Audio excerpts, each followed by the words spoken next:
Hello everyone, welcome to the DK classes 93। प्यारे बच्चों, हम जो है सामान्य विज्ञान शुरू कर रहे हैं। और सामान्य विज्ञान जो है किसी भी परीक्षा की बात अगर करें आप लोग, जैसे कि आरआरबी हो गया, रेलवे रिक्रूटमेंट बोर्ड के रेलवे की जितने भी परीक्षाएं होती हैं उनमें साइंस का बहुत ज्यादा रोल होता है। एसएससी सीजीएल एक बहुत महत्वपूर्ण एग्जाम चल रहा है, उसके लिए भी साइंस हो गया।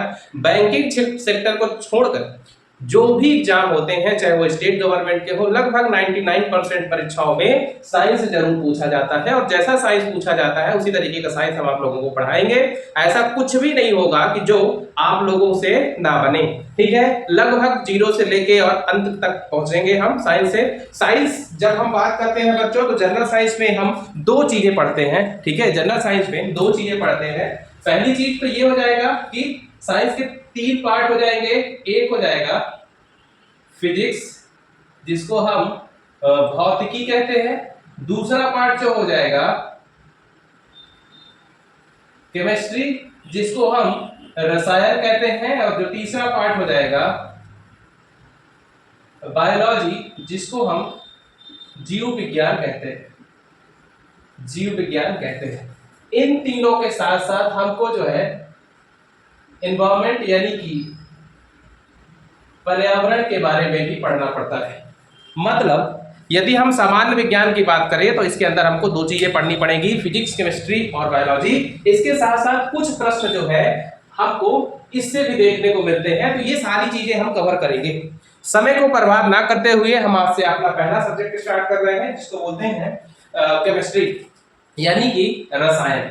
देखिए, फिजिक्स बहुत सारे बच्चों से बन जाती है, इजी पड़ती है। बायो थोड़ी सी इंटरेस्टिंग होती है। लेकिन केमिस्ट्री एक ऐसा विषय है जो अच्छों को हवा नहीं लगती। लेकिन आपको धैर्य बनाए रखना है और एक एक चीज क्लियर होगी बच्चों, मजा आएगा पढ़ने। बस आप लोग भरोसा बनाए रखिए और ज्यादा से ज्यादा शेयर करिए, सब्सक्राइब करिए और लाइक करिए। तो बच्चों, सबसे पहला अपना विषय कौन सा हम स्टार्ट कर रहे हैं? रसायन शास्त्र यानी कि केमिस्ट्री। अब अगर हम केमिस्ट्री की बात करें तो हमको सबसे पहले ये डिस्कस करना चाहिए कि हम कौन कौन से टॉपिक की स्टडी इसमें करेंगे। तो सबसे पहला टॉपिक जो बच्चों होगा, सबसे पहला टॉपिक होगा द्रव्य या फिर पदार्थ एवं अवस्थाएं। पदार्थ एवं अवस्थाएं मतलब पदार्थ क्या है और पदार्थ की अवस्थाएं कौन कौन सी होती हैं। जैसे ये कंप्लीट होगा उसके बाद हम पढ़ेंगे परमाणु एवं अणु। यानी कि द्रव्य पदार्थ पढ़ने के बाद परमाणु अणु पढ़ेंगे। और परमाणु अणु में हम बच्चों जानेंगे कि किस तरीके से परमाणु का स्ट्रक्चर होता है, परमाणु की संरचना होती है, इसमें कौन कौन से मॉडल दिए गए, इनके बारे में जानेंगे। इसके बाद तीसरे टॉपिक में हम जानेंगे परमाणु संरचना। तुरंत बाद नेक्स्ट चैप्टर होगा तत्वों का वर्गीकरण। उसके बाद प्यारे बच्चों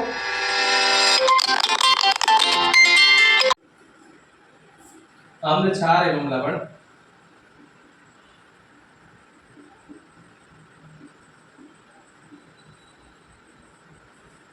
उसके बाद आएगा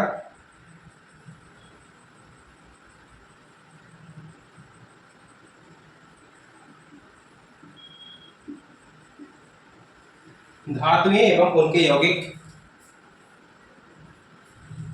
फिर सातवां चैप्टर अधातुएं एवं उनके यौगिक।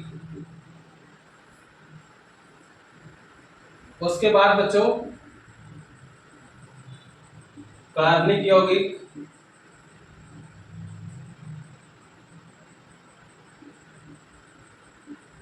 रेडियो सक्रियता,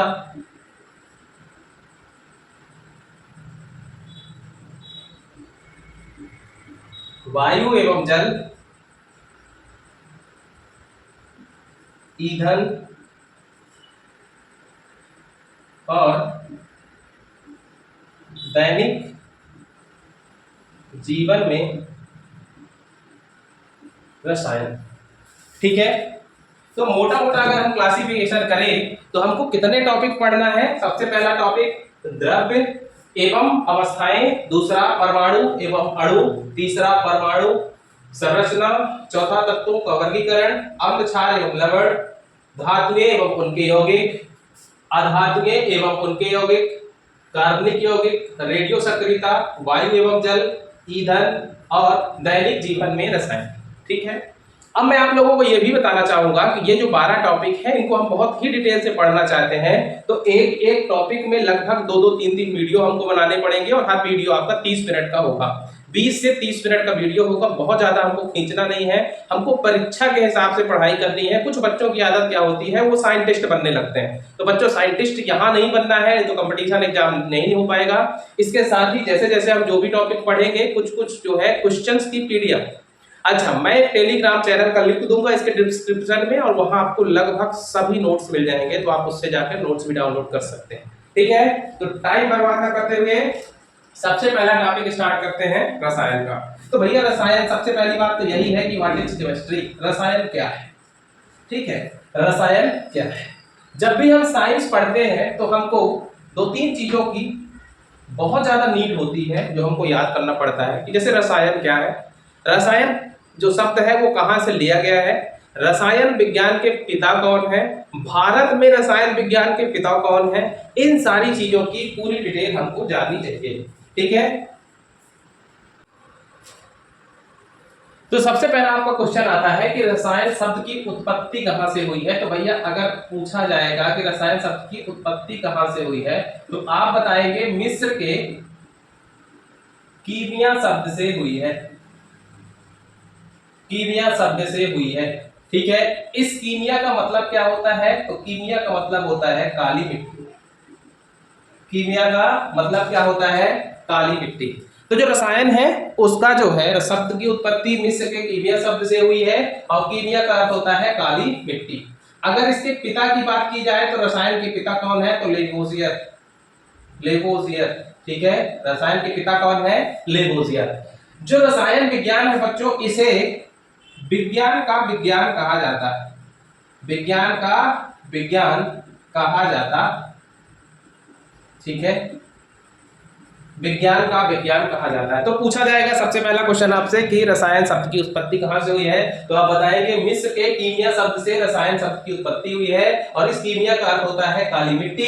अगर पूछा जाए रसायन के पिता कौन है तो इसे लेवोजियर कहेंगे।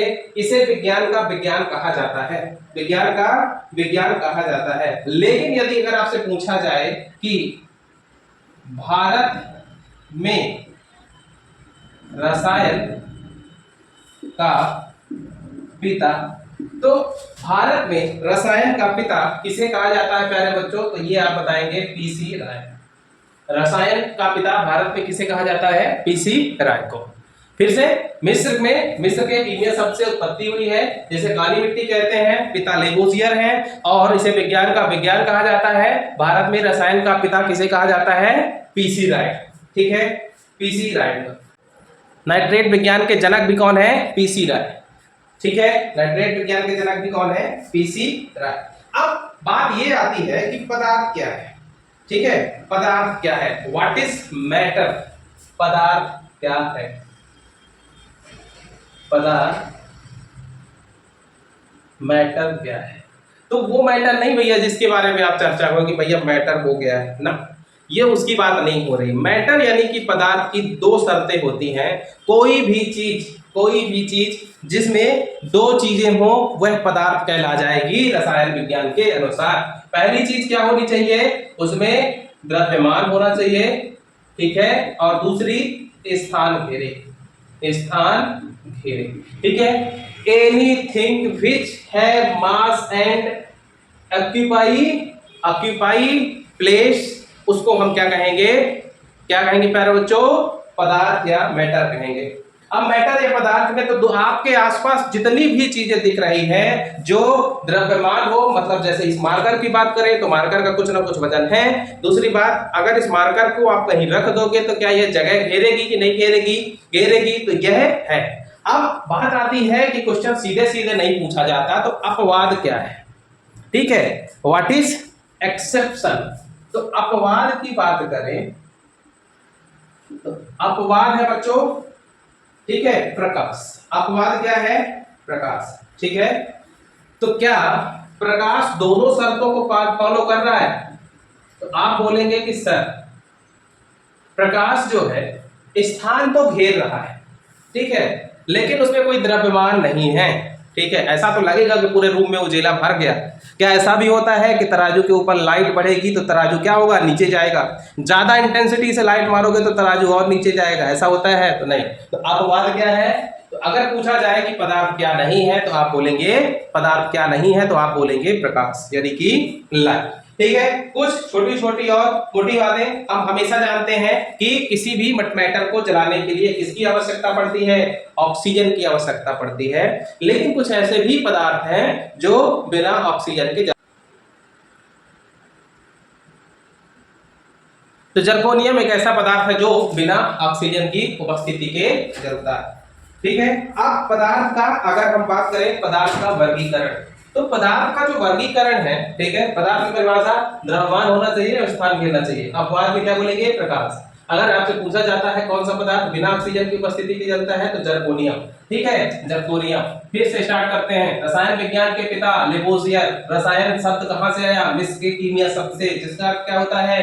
काली मिट्टी। क्या होता है? काली मिट्टी। भारतीय जनक कौन है? भारतीय पिता कौन है रसायन शास्त्र के? पीसी राय। नाइट्रेट विज्ञान के जनक कौन है? पीसी राय।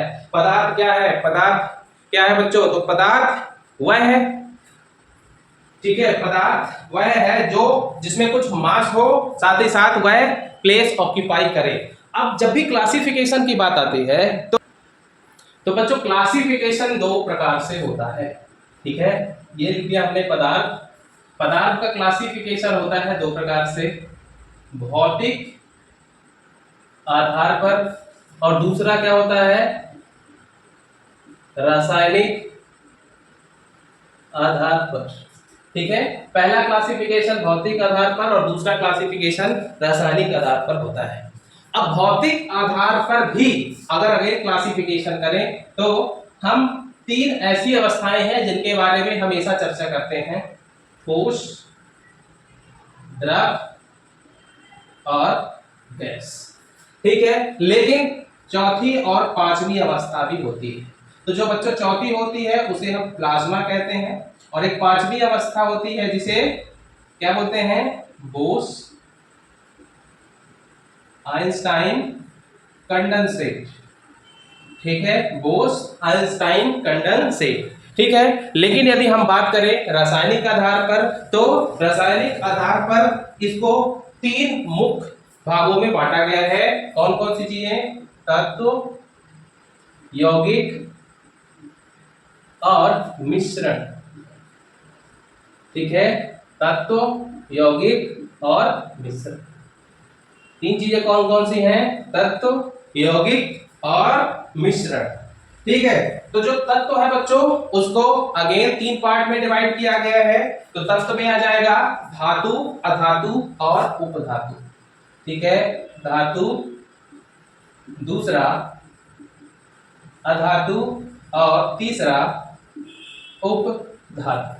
यौगिक की बात करेंगे तो यौगिक दो प्रकार के होते हैं। यौगिक दो प्रकार के होते हैं, कौन कौन से? कार्बनिक और दूसरा अकार्बनिक, ठीक है, कार्बनिक और दूसरा अकार्बनिक। अगर हम बात करें मिश्रण की तो मिश्रण भी दो प्रकार का होता है। एक होता है समांग मिश्रण और दूसरा होता है विषमांग मिश्रण, ठीक है। एक होता है समांग मिश्रण और दूसरा क्या होता है? विषमांग मिश्रण। तो क्लासिफिकेशन की बात करें तो सबसे पहले आप बोलेंगे पदार्थ दो तरीके से क्लासिफाई किया जाता है, भौतिक आधार पर, रासायनिक आधार पर। भौतिक आधार पर पांच अवस्थाएं, ठोस, द्रव, गैस, ठीक है। चौथी अवस्था, ये जो चौथी अवस्था है इसके बारे में पूछ लिया जाता है अलग से कि भैया पदार्थ की चौथी अवस्था कौन सी है, तो आप बताएंगे पदार्थ की चौथी अवस्था है प्लाज्मा।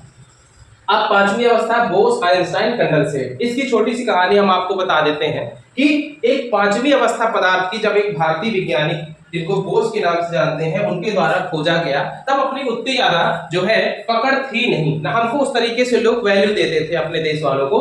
तो इन्होंने आइंस्टाइन साहब को एक पत्र लिखा और उस पत्र में इसके बारे में जब देखा गया, उन्होंने देखा तो उनकी मदद से इनकी जो पांचवी अवस्था है इसे एक्सेप्ट किया गया, इसीलिए बीच में बोस आइंस्टाइन कंडेंसेट नाम दिया गया। प्लाज्मा अवस्था कैसे प्राप्त की जाती है ये, और बोस आइंस्टाइन कैसे मिलेगा ये हम अभी आगे जानेंगे। फिर अब बात करेंगे रासायनिक आधार पर, तो तत्व, यौगिक और मिश्रण। तो तीन प्रकार से क्लासिफिकेशन, सबसे पहले तत्व, यौगिक और मिश्रण। तत्व में तीन प्रकार के, धातु, अधातु और उपधातु। यौगिक में कार्बनिक, अकार्बनिक। कार्बनिक का मतलब ही है कि जिसमें कार्बन है तो वह कार्बनिक होगा, जिसमें कार्बन नहीं है वह अकार्बनिक होगा। अगर हम मिश्रण की बात करेंगे, मिश्रण में दो, समांग मिश्रण और विषमांग मिश्रण। ठीक है, समांग मिश्रण और विषमांग मिश्रण। अब इन सभी को विस्तृत रूप से पढ़ा जाए। तो अगर इनको विस्तृत रूप से पढ़ा जाए तो सबसे पहली बात यह है कि ठोस क्या है। ठीक है, सबसे पहले भौतिक आधार वालों में पहला क्या था? ठोस। तो भैया बताओ व्हाट इज ठोस। ठीक है, तो ठोस क्या है? वह जिनका आकार एवं आयतन दोनों निश्चित। ठीक है, ठोस क्या है? जिसका आकार और आयतन दोनों निश्चित हो, ठोस कहला जाएगा। फॉर एग्जाम्पल, एग्जाम्पल में क्या है? जैसे कि उदाहरण, लकड़ी, लोहा इत्यादि। ठीक है, द्रव, द्रव की बात करें यानी क्या?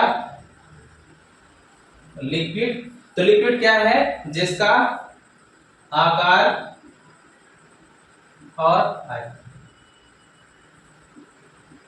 ठीक है, तो जिसका आकार निश्चित नहीं होता लेकिन आयतन निश्चित होता है उसे क्या बोलेंगे? उसे बोलेंगे लिक्विड यानी कि द्रव। उदाहरण, उदाहरण पानी, दूध इत्यादि। ठीक है, अब देखिए पानी अगर 1 लीटर है तो उसे दूसरे बर्तन में डालेंगे तो पानी 1 लीटर ही रहेगा, लेकिन यदि हम बात करें उसके आयतन की तो आयतन तो निश्चित रहेगा और आकार उसका बदल जाएगा। मतलब द्रव की ये खूबी होती है कि उसे जिस शेप में डाला जाएगा वह उसी तरीके का हो जाएगा। लेकिन यदि हम बात करें गैस की तो, ठीक है, गैस की तो गैस के केस में, गैस के केस में या चाहे आकार की बात हो और चाहे आयतन की बात हो, ना तो आकार निश्चित होता है और ना ही आयतन निश्चित होता है। ना तो आकार निश्चित होता है और ना ही आयतन निश्चित होता है। उसे क्या बोलते हैं? उसे बोलते हैं हम गैस। फॉर एग्जाम्पल, जैसे कि एक छोटा सा बर्तन है, इस बर्तन में गैस भरी हुई। अब इस बर्तन को हम एक बड़े बर्तन में ले गए और बर्तन के पास छोड़ दिया, तो अब यही गैस के मॉलिक्यूल पूरे बर्तन में पूज जाएंगे। अब इस बर्तन को एक बड़े से रूम में छोड़ दो तो पूरे मॉलिक्यूल्स पूरे रूम के लिए पूज जाएंगे। तो ना तो भैया इसका आकार निश्चित है और ना ही आयतन। ठीक है, दोनों बदलता रहेगा। ठीक है, ठोस मतलब आकार और आयतन दोनों निश्चित होंगे। द्रव मतलब आकार निश्चित नहीं होगा लेकिन आयतन निश्चित होगा। गैस के केस में न तो आयतन ना ही आकार, कुछ भी निश्चित नहीं होगा, कुछ भी निश्चित नहीं होगा। ठीक है, अब एक महत्वपूर्ण पॉइंट यहाँ पे आता है कि ऐसा या ऐसी कौन सी अवस्था है या ऐसी कौन सी स्थिति है, ऐसा कौन सा पॉइंट है जहां पे तीनों स्थितियां एक साथ दिखती हैं। ऐसा कौन सा पॉइंट है? तो नोट, ठीक है, ट्रिपल पॉइंट जिसे हम त्रिक बिंदु भी कहते हैं। इस बिंदु पर ठोस, द्रव एवं गैस तीनों चीजें मिलती हैं। ठोस भी, द्रव भी और गैस तीनों अवस्थाएं एक साथ देखने को मिलती हैं। ठीक है, तीनों अवस्थाएं एक साथ मिलती हैं। अब कुछ गुणों के आधार पर इनको हम और बढ़िया से समझ लेते हैं।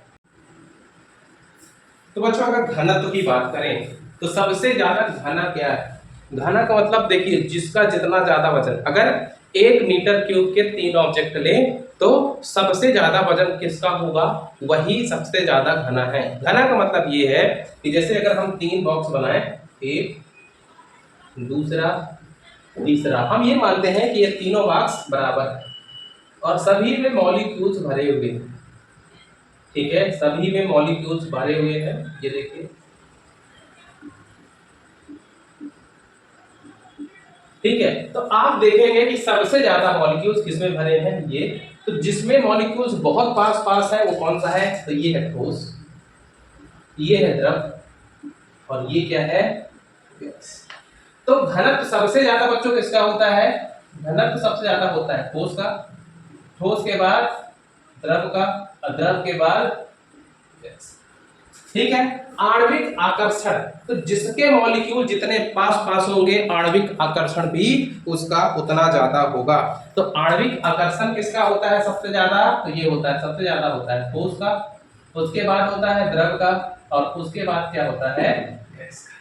अब प्रसार की बात हो तो प्रसार बच्चों सबसे ज्यादा प्रसार क्या होगा? एक्सपांशन। मॉलिक्यूल सबसे तेज किसके भागेंगे? जिसके दूर दूर है, जिनमें ये आकर्षण बल कम है, मॉलिक्यूल्स के बीच में आकर्षण बल कम है। जब आकर्षण बल कम है तो वह भागने से रोकेगा क्या? बिल्कुल भी नहीं रोकेगा।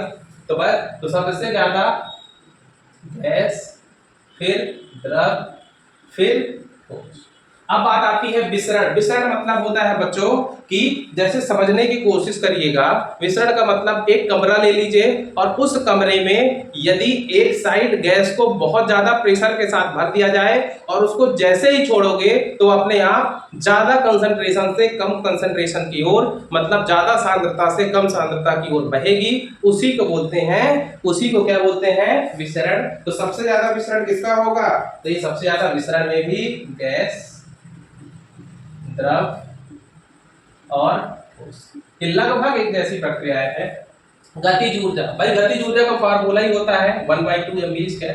तो बस जिसके जितनी वेलोसिटी उसका उतना गतिज ऊर्जा। तो आप लोगों को भली भांति पता है प्रसार किसका हो रहा है? गैस का। सबसे ज्यादा मॉलिक्यूल भागेंगे किसके?